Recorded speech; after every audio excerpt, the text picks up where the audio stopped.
Notre correspondant Dominique Derda à Moscou.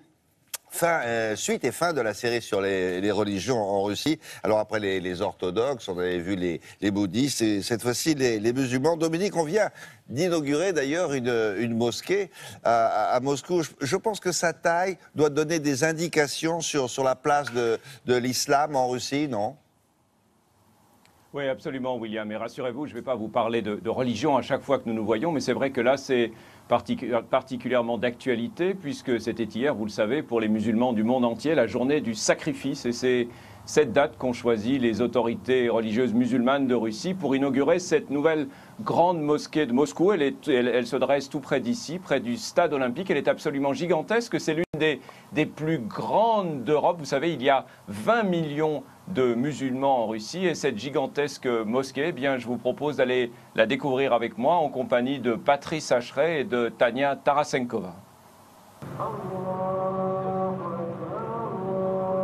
Ces minarets culminent à 72 mètres dans le ciel de Moscou.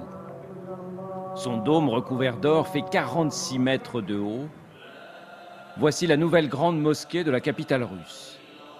19 000 mètres carrés sur 6 étages, de quoi accueillir jusqu'à 10 000 fidèles. Le soleil vient tout juste de se lever en ce jour du sacrifice et la mosquée enfin ouvre ses portes après 10 longues années de travaux. C'est un lieu de recueillement dans lequel on peut venir se libérer de toutes ces mauvaises pensées. Il paraît qu'en Europe, ils n'en ont pas une seule qui soit aussi belle.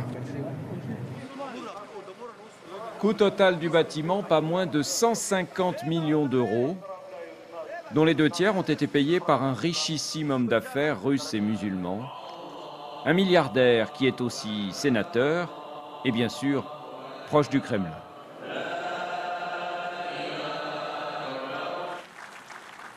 Pour l'inauguration de la mosquée, Vladimir Poutine a convié Recep Erdogan, le président turc, ainsi que Mahmoud Abbas, le chef de l'autorité palestinienne.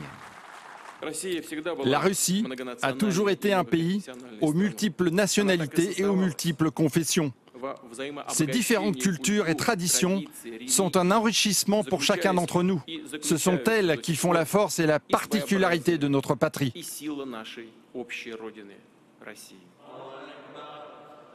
Avec 20 millions de croyants, l'islam est la seconde religion du pays et les autorités religieuses, comme les services de renseignement, s'inquiètent de l'influence grandissante sur la jeunesse des thèses que propage l'organisation État islamique. Nous n'accepterons jamais cette idéologie qui tente de manipuler le cerveau de notre jeunesse et les pousse à devenir des assassins.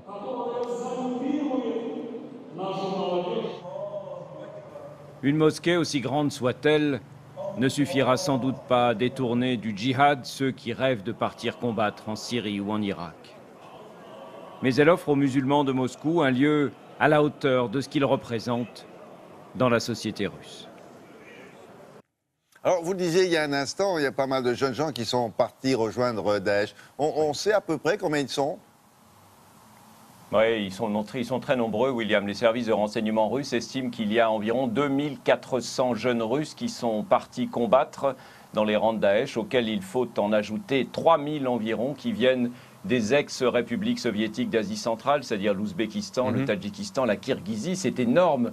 Et ça explique sans doute, en partie du moins, pourquoi Vladimir Poutine s'engage de plus en plus, comme il le fait actuellement, dans la lutte contre le djihadisme islamiste en Syrie et en Irak. Ça explique sans doute aussi pourquoi l'inauguration de cette mosquée, en grande cérémonie, retransmise en direct à la télévision russe, a eu autant de retentissement, sans doute parce que Vladimir Poutine, ici, aux yeux de ses concitoyens de confession musulmane, veut apparaître comme un ami et un protecteur de l'islam, une religion de paix, disait-il dans son discours d'inauguration.